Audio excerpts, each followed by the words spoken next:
Chenro mag bero kaka johala timo ohala, chenro mag Hustler Fund nobiro ma konyo jogo mantiere gi yuto moro matin.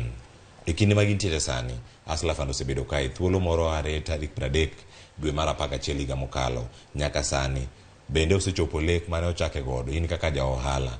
Bende oseyudo thuolo mar yude. To kata kiyude, kata jogo ma indiko ponono, okonyo dhiro ohala e yo machalo nade. Koso okenge mage monego bed ni iketo mondo mi omenda johala gi oyud omenda ma ginyalo tiyo godo e kinde ma gintiere ohala mopogore opogore ma gitimo.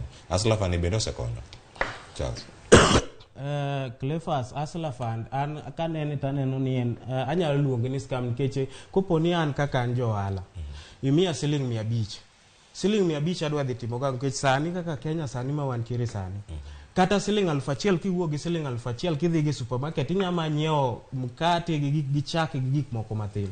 Koro kimiya an johala siling 500 tikona ni an mondo aduoke ka duoke koro kichaki meda nyaka opt out ka walo siling 500 mondo mi chaki meda pesa ni nyaka dhi achul macha chande ma wuogi kendo chaka adonj kendo kore kimeda matiene ni the moment gini ngama no design no ko design maber nikech no ningo oket ni afadhali ngato mi siling 10,000 iwinjo ichak godo wala seche mo mi siling 10,000 mi chako godo wala ni iyudo ka yuto ni dhi bedo malo malo mopogore gi siling gi ngamo mi siling ke siling 500 kata tong kende mineno mi use ndara kagi ok inyal dhi mi chako wala mar uso tong no kata mar uso sausages mi use yukagi to kopo no miya siling 10,000 kata siling 5,000 dhi konya manyalo duoko pesa cha ma chaka yudo wala ma chaka tim godo nada chaka med godo oanda cha siling 500 ok inyal medo godo ohala mora mora. Erokamano jomoko ni penjre ni aya pono nyobedo kacha wala no mar kata